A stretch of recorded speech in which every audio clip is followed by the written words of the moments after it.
Hello everyone and welcome to our studio show here at Saint-Jean-d'Angely. It's round 9 of the FIM MXGP Motocross World Championship. And once again, we've got a pretty decent lineup for you to view here at, well, trackside at the French Grand Prix.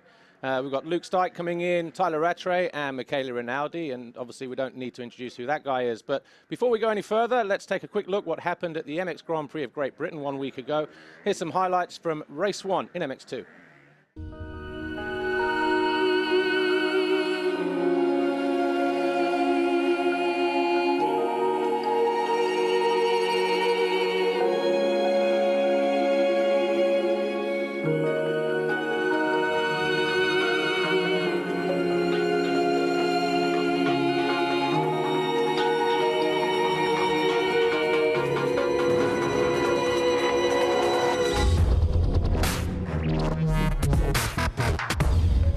MX2 race 1 kicked off under sunny skies, unlike the qualifying races of Saturday where it was raining pretty much all day long.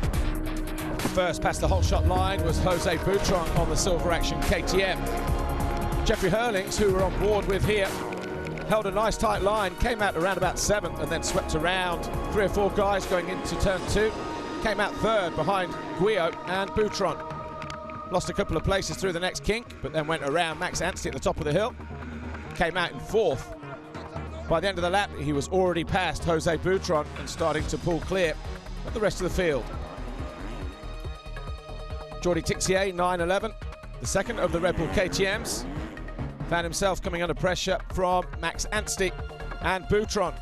Anstey first past the Spaniard, and then went after the Frenchman on his bike at Cosworth Yamaha, number 99. Boutron then came under pressure from the 92 of Valentin Guillot as 243 Tim Geiser on the Garibaldi Honda started to make his move from 7th. Number 200 Arnaud Tonus was buried outside the top 15 on the opening laps behind his teammate Dylan Ferrandis, but slowly but surely started to work his way towards the top 10 as Romain Fevre at 461 also started to make his way forward towards the top 5.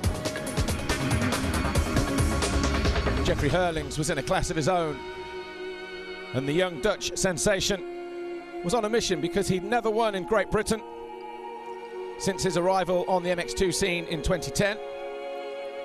And he was looking good in Moto number 1. Valentin Guillot, 92, and Tonus, 200, the 2 Swiss riders battled it out over 5th place with about 7 laps to go. Behind them, Dylan Ferrandis and Romain Fevre, but the flag went out to Hurlings. He was a comfortable winner in race 1. Tixier was 2nd, Anstey, Geiser and Tonus rounded out the top 5.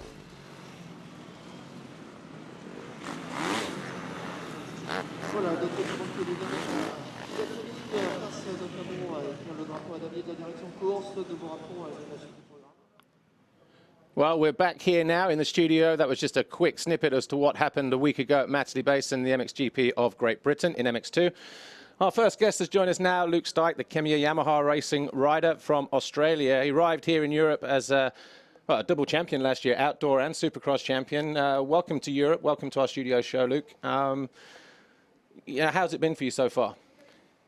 It's been up and down, you know. I feel like that the last few weeks, and it's been getting better. I think when I first got here, it was a big shock with the whole cultural, the language, and the new team and the new bike, and it was a big struggle, you know. But I feel like the last few weeks have been getting easier, and the last weekend in Matterley Basin wasn't my best result on paper, but I felt good, and I think that's important. But I just done first practice, and I'm feeling really good for this track, and can't wait.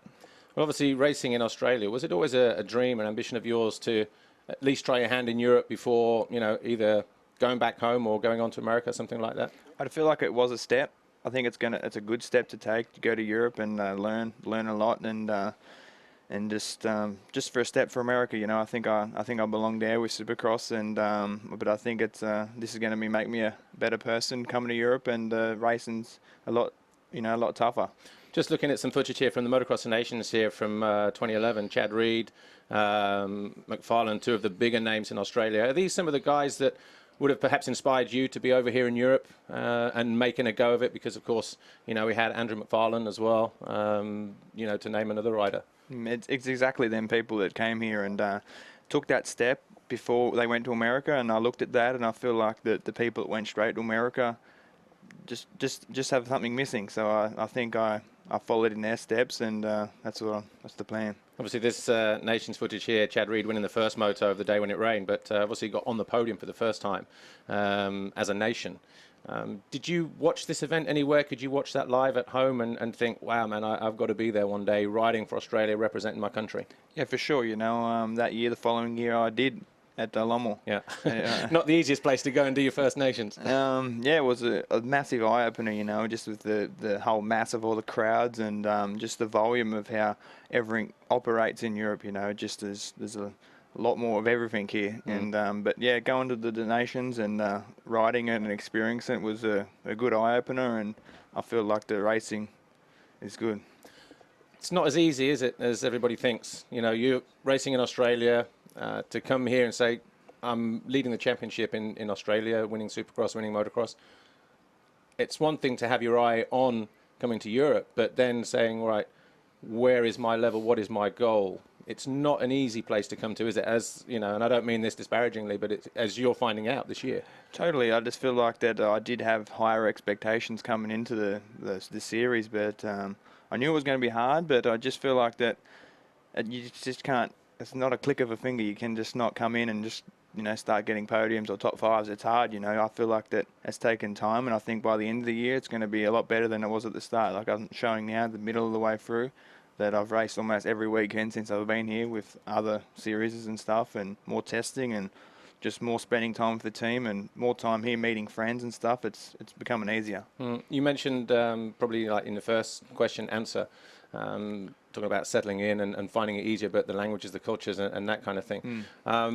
You know, from that side of things, you know, how are you finding that? Yeah, it's hard. You know, I just feel like that back home, you know, our language is just all English, and you come to all these different countries, you got to order the menu from all different countries, and it's totally different. You can't read, and it's hard. But it's hard with a team that speaks, you know, just Dutch as well. Like it's hard, but they do speak English, but it's just don't get that, you know, that family love you get back home. But it's but yeah, I feel like it's getting better, and my riding's getting better. But yeah. How does it compare, lifestyle-wise, compared to what you have at home? Are you a beach guy, mountains guy? You know, where do you live in Australia? And I live on the east coast, so like New South Wales, and it's I live 100 metres from the beach. And what about the team setup? Obviously, riding at Kemiya, Yamaha, they're the official factory team for. Well, you get, I think, factory equipment anyway after Charlier. Yeah. But you know, they're a big team. Yeah. How are you getting on with everybody there? They're multinational, so they all speak English. Monik Bavot's the team manager, Petr Petrov. How do you get on with those guys? How do you get on with your teammate? Yeah, it's okay. It's a pretty good environment, you know. It's just you know, like I said, it's not like home, but it's what I got to do to become better, and it's getting better. And like I said again, but yeah. Yeah. What about the start of the season? Wasn't as easy. I know the qualifying race in Qatar was okay. You're running 8th, but then you dropped back. I know you had a fever or a viral infection, but apart from that. The tough start of the season, can you put your finger on it? What did you put it down to? Was it just that alone, or did you come in maybe slightly underprepared? I think I did. It was a mixture of everything. I think I was a mixture, a bit unprepared with this illness I had. 2 days of racing, I've never experienced that before ever. It's always one day, same as America. You just get in, qualify, race, you're done. Yeah. You know what I mean? But the second day, it takes you out of you. Like my hands are sore, my body's sore, and you're like, your lap times are dropping big time in the second race, and you're like, come on. But yeah. So, what has to change, or what has changed? You know, for you to get back to your best, close to your best? Do you think at the moment? Time. Yeah, I think that's just the one word you can put it down to is just time and experience. And like as I said, I've been racing almost every weekend, and it's getting easier as I go. Like I feel like that Manly Basin was my best result yet. Not so much on the paper, but I felt strong. I felt good all weekend, and like I went home on Sunday. I drove home, and like I felt good, and yeah. Yeah, I was talking to Monique this morning, probably about an hour or so ago, actually, during the MX2 free practice, and just to sort of get his views. And he actually said, you know, he can see the improvement in you, in your riding, in your fitness, in your speed. Yeah. But then, off the back of that, yeah, both you and Petr struggled last week in Matterley. But in terms of, you know, coming here and maybe being underprepared slightly, do you think you underestimated the whole challenge as well, the tracks, the cultures, and that kind of thing? Yeah, for sure. I feel like that every weekend I ride a new track. You know, a lot of these people have been riding these same tracks, so they know what's set up and what to expect, and just being here at the layout, and they know what to get. You know, and every weekend I've ridden a new track, so it's tough. Yeah, we've got some footage of you here from Matterley Basin a week ago. How did you find that as a circuit? It was great. Yeah, I feel like it was one of the best circuits I've ever raced. That, you know, it was very good spectator-wise. It was It was good. I'm glad the rain held off on Sunday and the track was unreal. What about the track here?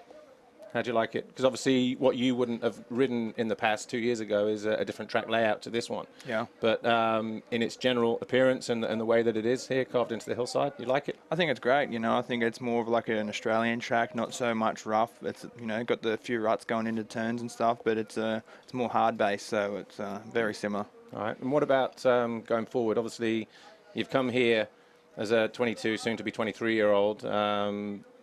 This would be your final year in MX2 if you were to stay in Europe next year.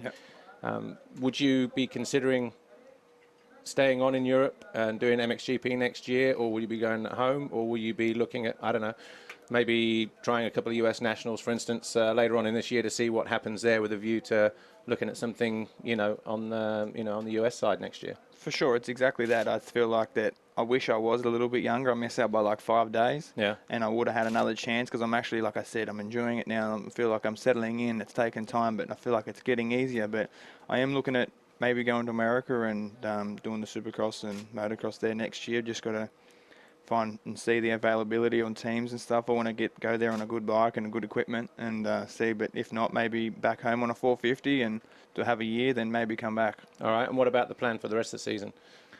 Obviously, it's just to keep getting better and better. You know, I just feel like right now it's getting easier, and I just feel like if I just, fix a few little things with the bike and myself, and I feel like I can get to the goal where I need to be. All right. Well, Luke Styke, thanks for joining us here, Kimi Yamaha Racing Team. We'll let him go in a moment, but before we welcome our next guest, Tyler Rattray, let's see what happened a week ago in MXGP Race 2 at Matterley Basin.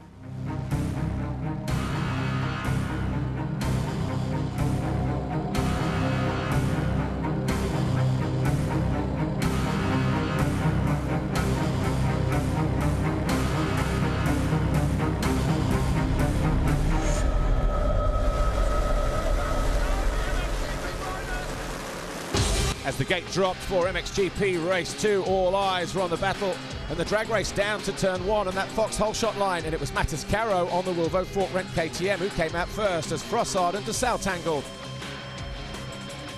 On board with Tony Cairoli going through the first half a lap, and Mattis Caro had thrown away his lead already. So Clement DeSalle then inherited the lead on the Rockstar Suzuki, as Jeremy Van Horbeek forced his way up the inside of the 24MX wildcard rider Jeremy de Lindsay. De Lindsay filling in for Jens Getterman.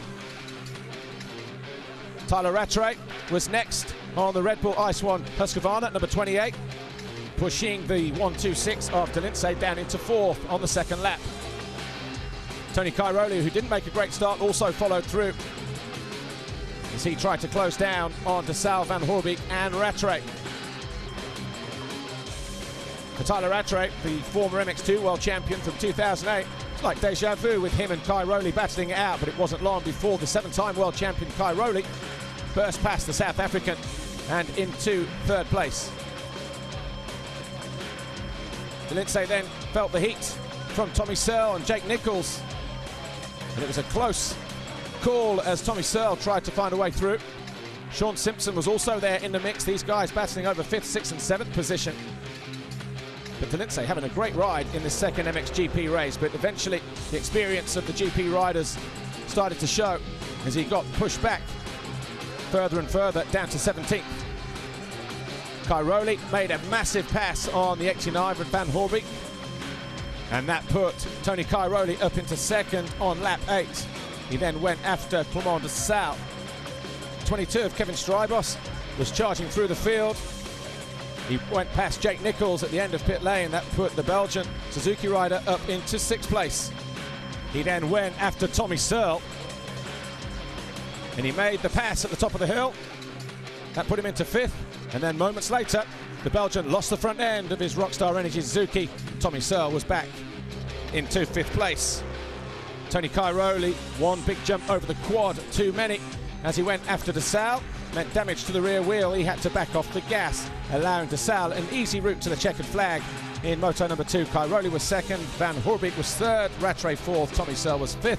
Cairoli, though, an overall winner here this weekend. And he extends his points lead in the top of the championship standings as well. Overall podium, Tony Cairoli was your overall winner. Clement DeSalle was 2nd, Jeremy Van Hoorbeek was 3rd. Tony Cairoli extends his lead at the top of the World Championship standings as well as we go to France at Saint-Jean-d'Angely in 1 week's time. Of course, don't need to mention it, but we will anyway. He continues to hold the red plate.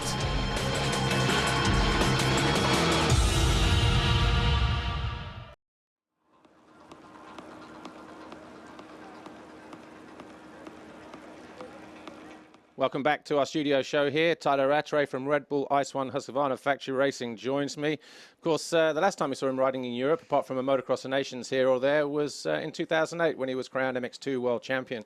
Tyler, good to see you back in Europe. How are you settling back into European life? Yeah, it's been good. It's, you know, obviously a lot different to the US, and it's great to be back here racing in Europe. I've always wanted to come back and compete in the MX1 World Championship, and, you know, I couldn't have asked for a better time in my career to come back and keep racing in Europe. Well, you've signed for quite a high-profile team, Red Bull Ice One Husqvarna, as we said.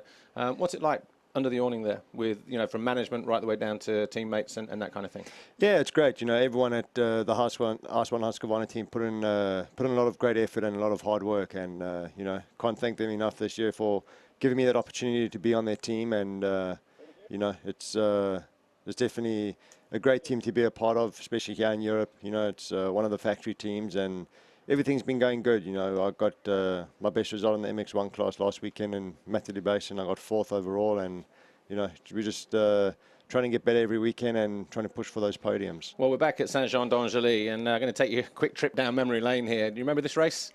Yeah, this was in 2004. It was definitely a strange day. The first race I rode so bad and got 9th, and second race managed to get the win and got the overall win. So, you know, I was thinking, oh, maybe I might get a podium, you know, with winning the second moto, and, you know, came around and they told me that I got 1st overall, so I was really pumped. The track was hard and slick and stony then as well. How does that compare to where we are today in terms of the actual nature of the ground?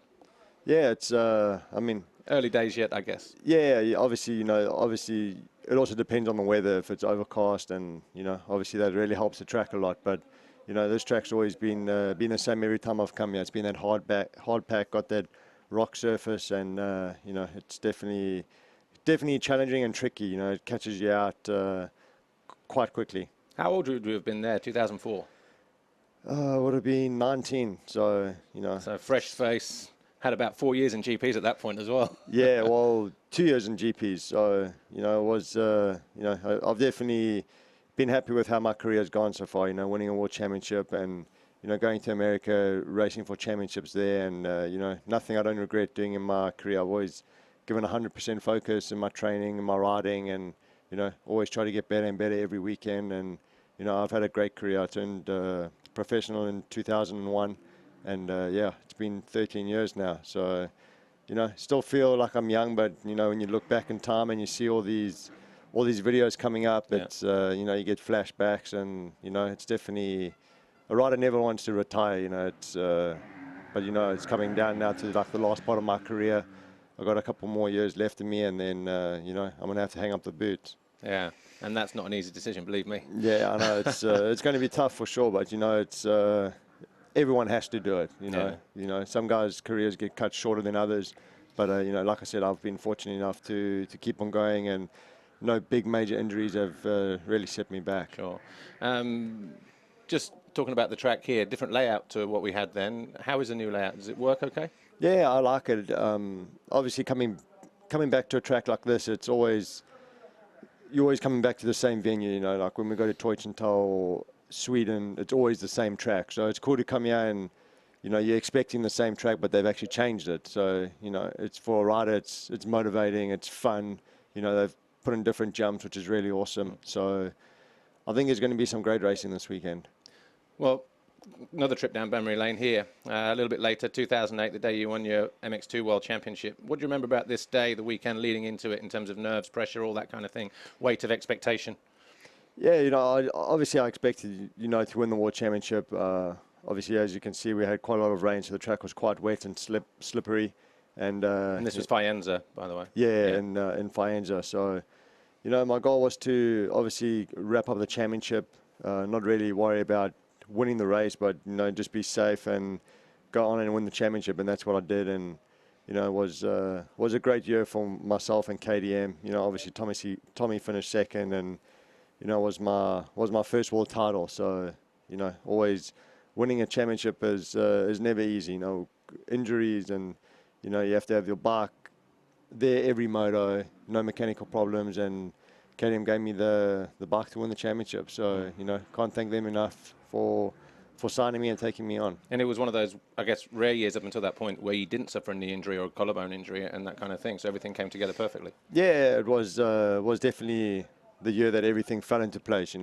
Played all my cards right, and I was the favourite to win the championship in 2005, and then I tore my ACL, and won the most GPs in 2007, and then destroyed my ACL again. So it was a bit of a bummer, but obviously things like this happen in life and in a career, and like I said, I'm happy that I've had a great career and haven't had any major injuries that have set me back. Maybe just out half the season, and then I could come back the following year and be strong again.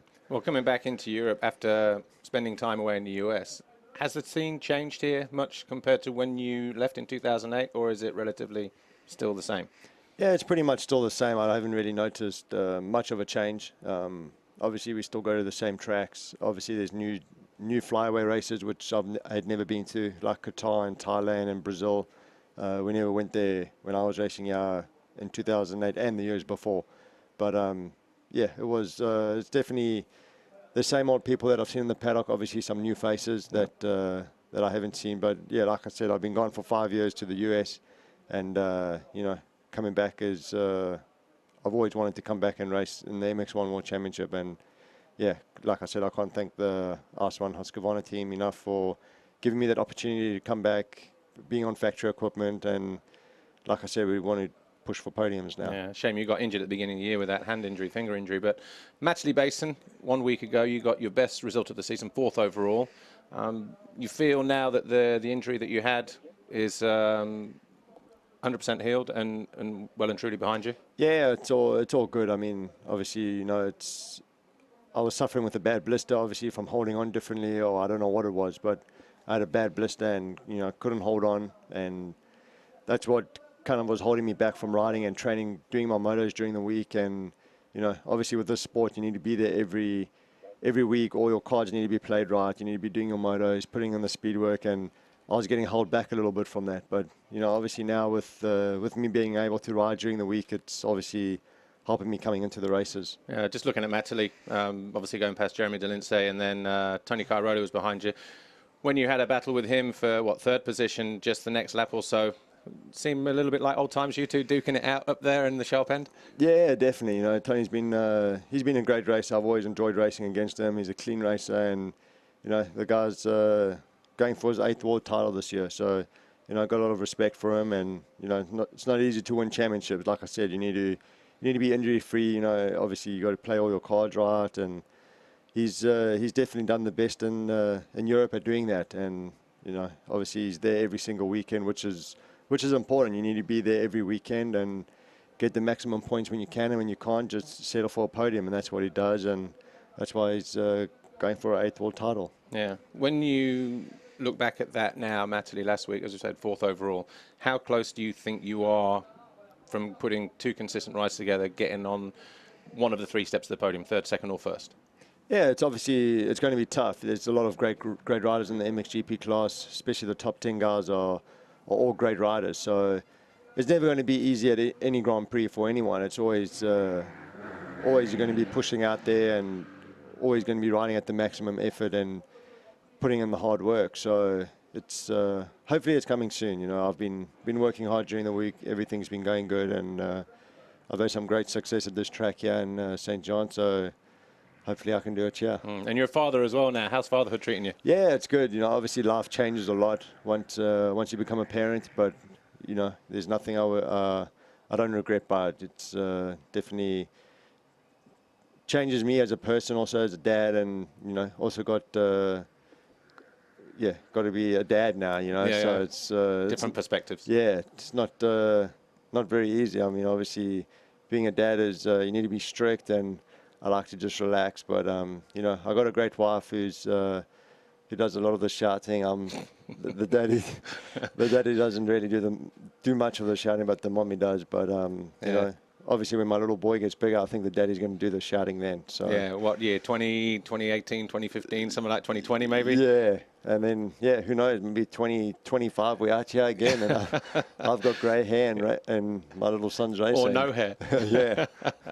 Well, look, Tyler, it's been a pleasure having you in our studio show. Of course, we wish you all the best for the rest of the year, and you know, enjoy fatherhood and everything that brings as well. Yeah, cool, thank you. Cheers, thanks. Tyler Rattray there, Red Bull Ice One Racing Husqvarna factory team.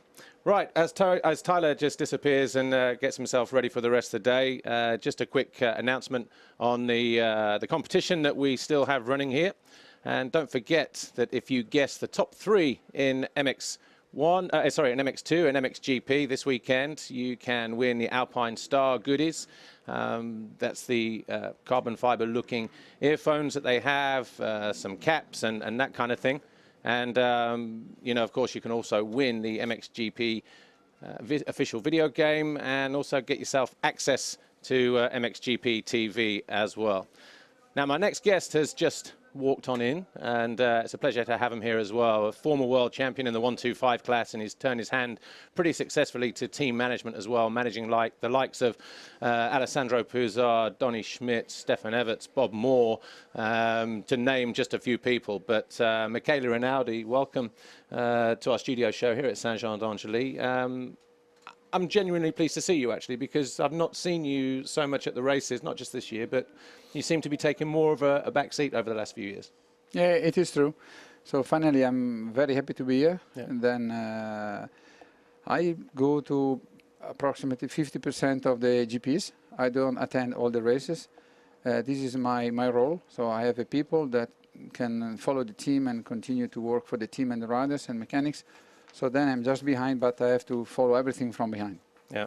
And what do you make of the championship so far? You know, we won't talk about the riders individually just yet, but overall as a series, is it looking all right?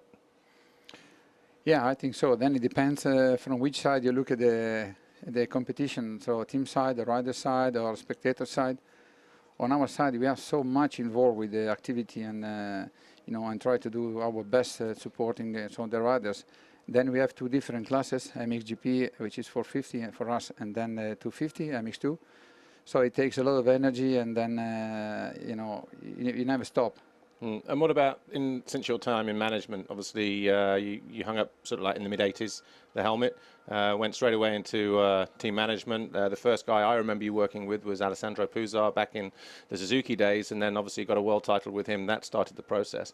How different has the sport changed now, the World Championship, since those days to where we are now?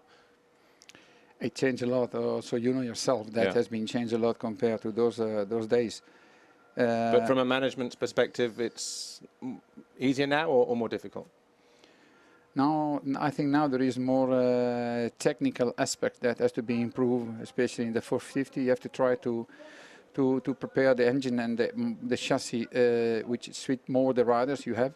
So then it's case by case. You have to work a lot. It depends on the rider. So then managing is more complicated, more difficult, because people in general are looking for more things, you know, better organization, better on everything. This is also on the live, daily nowadays. So then it was easy at the time. So from the pioneer, starting point when I was racing, even before my time, then now things are changing in every aspect. In terms of winning championships, Stefan was probably the most successful rider for you, what, 6 titles in a row, something like that. A very, very good era, all on Yamaha as well. But since then, it's been a little more difficult to come by, hasn't it? World Championship in either MX2 or an MXGP. you know, in that respect, I guess you came close with Josh Coppins in 2007. He was just unlucky, but you know, it has been a bit of a dry spell for you, hasn't it? Is it just circumstances? Maybe the arrival of Tony, or you know, what do you put that down to? Maybe even rider selection and whatever else. Yeah. Okay. It's a matter of many things. First is luck, of course. Yeah. Then is strategies. Yeah. How long you can make a strategy for how many years. So then we came from a very good period, like Stefan, like you said, he won 6 titles in a row. And then on 2007, we are leading by 107 points. Yeah. Then 4 races to go, so it was already done. Yeah. Finally, Josh unfortunately got injured. So then we didn't win, but year after we won with David Philippart. Yeah. So it was for us a very good time until 2008 included. So then became things more difficult because of the economy, because of Yamaha strategy and plan, because of riders, because of maybe the bikes and everything. Yeah, you're right that we are struggling more after 2009 than before. But we got one time vice champion with Steven Frassard, and then unfortunately got injured 2 seasons in a row. So at that time, he was maybe the only one who could beat Tony. Then, okay, now we have changed the riders, and then we are looking for a good result. And Jeremy is doing very good. The new AMA is also very good. What about in MX2? We've got Christophe Charlier on screen here. Last year, he showed us some moments of brilliance, winning the race from start to finish in Uddevalla, the first race, and also in Matterley Base in the second race last year. Clips of both of those. In terms of you as a team owner, really, it must be frustrating to see that performance or those performances from Stephen Frassard in MX2 last year. Finally, he's getting rid of all the injuries, all the curse, all the bad luck, and you think, right, we're going to come into 2014 with a real chance to be at least on the podium in the championship, because he was close last year to 3rd, but also winning races, winning GPs this year, and a real shot at winning the world title. How, you know, someone like Christophe, is he frustrating to work with in that respect, or just is he just unlucky? Okay, is it frustrating to see Steven maybe doing good, but we knew already. Yeah. So we knew that if everything was going to be okay for him, then he could be really in the podium and do a good job. So we knew already. This is a part of the competition. It is not the easiest part, but you have to accept. So then about Christophe, unfortunately, this year he's doing not so good. Yeah. So he crashed many times. Last year he did better, you're right. And then it is frustrating for him and for us, for Yamaha, for everybody. But again, today he's injured, so he will be back in 2 weeks. Yeah. So then we hope we are to have a good half season, which I think maybe will prove his speed, and then also our bike machine, the new machine, is working well.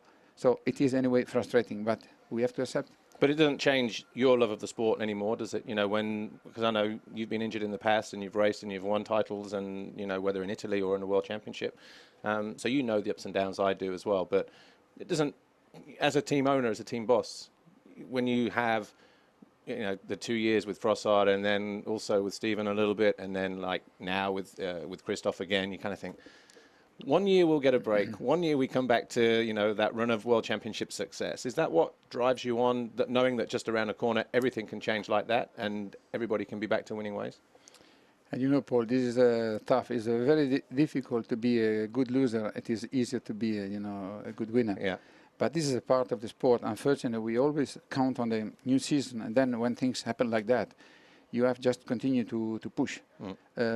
This year, for example, I know we have to look at the positive side, so the MXGP with Jeremy Van Orenberg. So then we have to look at that, even if we were expecting for both riders doing good, also in the 250. So it's tough, very difficult, but we have to continue. So my job is to serve Yamaha for the best. We have to continue, be motivated, and then never stop. What about the performance of this guy, Jeremy Van Orenberg? First year on Yamaha with you guys. I was talking to Giovanni Polizza this morning, one of your crew, and I asked, are you surprised at his consistency, his level of performances this year? And I said, I'm sure you can turn around and say this is why we pay him. But he said, no, really. He said, we are even surprised. So I'm going to put the same question to you. Are you surprised at how consistent Jeremy has been this year in MXGP? No, I think I knew already about his consistency, because he's a consistent rider. But he's consistently making the podium now. Exactly. But the difference is we were expecting to hopefully have a target to be in the podium a couple of times, which is different than today. He's on the podium, I think. 7 from 8 7 GPs, from 8. which is better than Tony, by the way. He missed the podium twice. Yeah, okay. So this is something that we were not prepared, not even Jeremy was prepared for that. Yeah. So it's a positive result and very, very happy for that. Obviously, for the rest of the year, I'm guessing from Jeremy's side is to keep doing what he's doing. Hopefully win some races, win some GPs. That would be nice. From Charlier, we'll see him back in Maggiora. So for him, the plan would be just to have a no-pressure second half of the season, I guess. Yeah, he knows. So, I mean, for Christophe, he will not have any pressure, you know, from the team because the championship is lost completely. Yeah. And then he can just ride smooth and go fast and try to win or to do really good job. But you never know. So this is, of course, also known from him. For Jeremy, it's the first year with him. We have signed for 2 years. So the plan was to try to improve and then go for the second season. Already he's doing good. Results are very good. So I think this time we are now a little bit changing, not race by race, but we cannot just say, okay, we have to postpone everything to the coming season. So we have to take a little bit decision like, you know, carpe diem. So he's doing good. We are doing good. We are third in the championship. So then track by track, we have to see what we can do, what we can achieve. But he must be happy for the result he has achieved already. Yeah. And then be positive, try to do the best. And then see, could finish even better or maybe stay like we are, and both would be satisfactory for us. All right, I guess from a financial side of things, and we won't go into this in obviously in detail, from, you know, for going forward and bringing in revenue for the team next year, what Jeremy is doing is great. And on that point, do you know your plans next year? You just said Jeremy is signed for 2 years anyway, so we know he's in place. But what about Christophe? Does he have another contract next year, or if you keep him, does he go MXGP, or will you be looking at only MXGP team, or will you still have an MX2 rider and just one MXGP? What is your strategy going forward for 2015? One rider in each class, 2 riders in the same class. Does Christophe maybe fit into those plans at the moment? Yamaha, this is not my matter. Sure. So Yamaha is making the plan for next year, and then about middle of June they should be ready to know the line and direction to go, which could be 1 and 1, could be 2. We don't know yet. I don't know yet personally. Okay. Well, look, Michele Rinaldi, I guess team principal for Yamaha Factory Racing. Thanks for joining us in here. We wish you all the best for the rest of the season for both Jeremy and for Christophe. And pleasure to see you here again. Yes. Thank you very much for joining us here. I thought. Thanks a lot. No problem. Well, look, that rounds it up this week for our studio show here at Saint-Jean-d'Angely. Of course, we'll be back to do it all over again in 2 weeks' time when we go for round 10 at Maggiora in Italy, probably one of the most beautiful circuits, you know, on the calendar. And I'm sure this guy used to really, really love racing there in the past, and you know, I wish we had more time, but we are out of time, unfortunately. So enjoy the weekend, the racing here at Saint-Jean. It's all live on MXGP TV, of course, and we hope you enjoy it, and we'll see you in 2 weeks in Italy. Thanks for watching. Bye for now. Des autos de reconnaissance, ça se terminera ici. Yannick Vertoven.